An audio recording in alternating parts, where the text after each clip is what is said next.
시끄러운 카페에서 우연히 흘러나온 멜로디. 분명 어디선가 들어본 익숙한 노래인데 제목이 도무지 떠오르지 않아 답답했던 경험 다들 있으시죠? 그럴 때 우리는 마법 같은 해결사를 찾습니다. 스마트폰을 꺼내 앱을 켜고 단 몇 초간 노래를 들려주기만 하면 되죠. 그러면 거짓말처럼 화면에 노래 제목과 가수가 나타납니다. 마치 내 마음을 읽기라도 한 듯 1초 만에 궁금증을 해결해주는 이 기술. 정말 요술 지팡이라도 휘두르는 마법일까요? 아닙니다. 그 뒤에는 수십 년간 발전해온 놀라운 과학 기술이 숨어 있습니다. 오늘 우리는 그 경이로운 기술의 핵심, 오디오 지문의 세계로 떠나보려 합니다. 세상의 모든 사람은 고유한 지문을 가지고 있죠. 마찬가지로 세상의 모든 노래 역시 저마다의 고유한 소리 지문을 가지고 있습니다. 음악 인식 앱은 바로 이 오디오 지문을 식별해 수천만, 수억 곡이 저장된 거대한 데이터베이스에서 단 하나의 노래를 찾아내는 것입니다. 그렇다면 대체 어떻게 눈에 보이지 않는 소리에 지문을 새기는 걸까요? 그 비밀의 첫 번째 열쇠는 푸리의 변환이라는 수학적 마법에 있습니다. 우리의 귀에는 하나의 덩어리로 들리는 소리지만 컴퓨터에게는 복잡한 파형일 뿐입니다. 푸리의 변환은 이 복잡한 파형을 수많은 단일 주파수 성분으로 분해하는 역할을 합니다. 마치 백색광을 프리즘에 통과시키면 여러 색깔의 빛으로 나뉘는 것처럼 말이죠. 소리의 도레미파솔라시도와 같은 각각의 높이와 그 세기를 정확한 수치로 분석해내는 과정입니다. 이렇게 분해된 주파수 정보를 시간의 흐름에 따라 시각적으로 표현한 것. 이것이 바로 스펙트로그램입니다. 소리의 높낮이와 강도를 한눈에 볼 수 있는 독특한 소리 지형도라고 할 수 있죠. 푸른색은 낮은 에너지를, 붉은색이나 노란색은 강한 에너지를 의미합니다. 가로축은 시간, 세로축은 주파수를 나타내죠. 이제 컴퓨터는 이 복잡한 지도 위에서 가장 눈에 띄는 지점을 찾기 시작합니다. 마치 우리가 지도에서 에펠탑이나 자유의 여신상 같은 랜드마크를 찾는 것처럼요. 스펙트로그램에서 가장 에너지가 강하게 나타나는, 즉 가장 밝게 빛나는 지점들을 포착합니다. 이것을 랜드마크 포인트라고 부릅니다. 하지만 이 랜드마크 포인트 자체만으로는 부족합니다.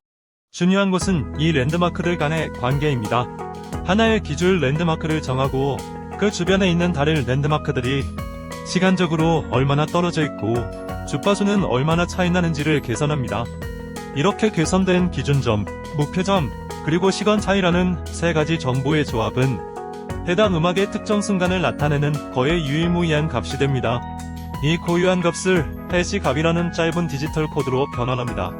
이 해시 값 하나하나가 모여 노래의 특정 구간을 대표하는 강력한 DNA 조각이 되는 셈입니다. 수많은 해시 값들이 연결되어 마침내 한 곡의 노래를 위한 고유한 오디오 지문이 완성됩니다. 이것이 바로 우리가 흥얼거린 멜로디의 정체성입니다. 전 세계 수천만, 아니 이제는 수억 곡에 달하는 방대한 음악 데이터베이스에는 이미 이 모든 노래의 오디오 지문들이 정교하게 계산되어 저장되어 있습니다. 마치 세상의 모든 책을 가진 거대한 도서관과 같죠. 여러분이 앱을 켜고 노래를 들려주는 그 순간 스마트폰은 실시간으로 소리의 지문을 생성합니다. 그리고 이 지문 조각들을 서버로 전송하여 질문을 던지죠. 이런 지문을 가진 노래가 있나요? 서버는 이 지문과 일치하는 데이터를 초고속으로 검색합니다. 그리고 마침내 일치하는 노래를 찾아 그 정보를 다시 여러분의 스마트폰으로 보내주는 것입니다. 이 모든 과정이 불과 몇 초 안에 일어난다는 사실이 놀랍지 않나요? 그런데 여기서 또 다른 궁금증이 생깁니다. 조용한 방이 아니라 지하철의 소음이나 카페의 웅성거림 속에서도 어떻게 정확하게 노래를 찾아내는 걸까요? 그 비결은 바로 지각 캐싱이라는 기술에 있습니다. 이 기술은 인간의 청각 시스템을 교묘하게 모방합니다. 우리의 뇌는 주변 소음과 중요한 소리를 구분해내는 능력이 탁월하죠. 음악 인식 알고리즘 역시 심리해명학 원리를 적용하여 인간의 귀가 잘 인지하지 못하는 미세한 소음이나 작은 변화에는 둔감하게 반응합니다.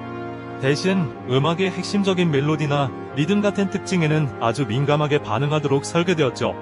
즉, 알고리즘이 불필요한 데이터는 과감히 버리고 음악의 핵심 정보만을 추출하여 지문을 만들기 때문에 어지간한 소음 속에서도 꿋꿋하게 임무를 수행할 수 있는 것입니다.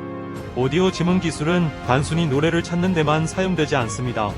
그 활용 범위는 우리가 생각하는 것보다 훨씬 더 넓고 다양합니다.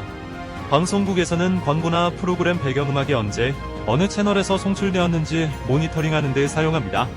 온라인 동영상 플랫폼에서는 저작권이 있는 음악이 무단으로 사용되는 것을 막기 위해 이 기술을 콘텐츠 ID 시스템으로 활용하고 있죠.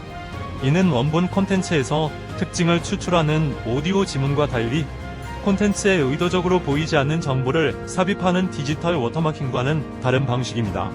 최근 기술은 여기서 한 걸음 더 나아갔습니다. 바로 딥러닝 기반의 인공지능 신경망이 도입된 것입니다. 인공지능은 수많은 음악 데이터를 스스로 학습하며 인간이 설계한 알고리즘보다 훨씬 더 정교하고 복잡한 패턴을 찾아냅니다. 덕분에 음질이 크게 손상되었거나 속도가 바뀌었거나 심지어 다른 가수가 커버하거나 리미스한 음원까지도 높은 정확도로 인식할 수 있게 되었습니다. 이는 기계만이 가능한 방대한 데이터 처리 능력의 산물입니다. 하지만 여전히 기술적 난제는 존재합니다. 그중 가장 큰 도전 과제는 바로 음원 분리 기술입니다. 여러 악기가 동시에 연주되는 음악에서 특정 악기 소리나 보컬 라인만을 정확하게 분리해내는 것은 아직도 매우 어려운 일입니다. 만약 이 기술이 완성된다면 우리는 노래방에서 MR을 틀듯 어떤 노래에서든 원하는 악기 소리만 제거하거나 추출할 수 있게 될 겁니다. 이는 차세대 음악 인식 기술의 핵심 열쇠이자 음악 산업 전체를 바꿀 혁신이 될 수 있습니다. 이 모든 과정에서 또 하나의 숨은 영웅이 있습니다. 수억 개의 지문 데이터베이스를 어떻게 1초 만에 검색할 수 있을까요? 여기에는 역색인과 같은 효율적인 데이터 구조가 사용됩니다.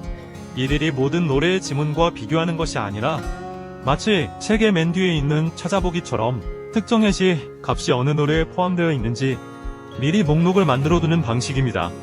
이 덕분에 우리는 찰나의 순간에 검색 결과를 받아볼 수 있습니다. 이제 다시 처음의 질문으로 돌아가 보겠습니다. 음악을 찾아주는 앱은 마법일까요? 아닙니다. 그것은 마법처럼 보일 뿐 실제로는 첨단 과학과 공학이 빚어낸 경이로운 기술의 정수입니다. 푸리의 변환이라는 수학적 원리부터 인간의 청각을 모방한 심리음향학, 방대한 데이터를 순식간에 처리하는 컴퓨터 공학, 그리고 스스로 학습하는 인공지능까지 수많은 분야의 지식이 집약된 결과물인 셈이죠. 다음번에 샤잠이나 다른 음악 인식 앱을 사용할 때 단순히 노래를 찾아주는 편리한 도구를 넘어 그 속에 담긴 기술의 위대함을 한 번쯤 떠올려보는 것은 어떨까요? 당신의 스마트폰 속 작은 마이크를 통해 소리에 담긴 무한한 정보의 바다를 탐험하는 놀라운 여정이니까요.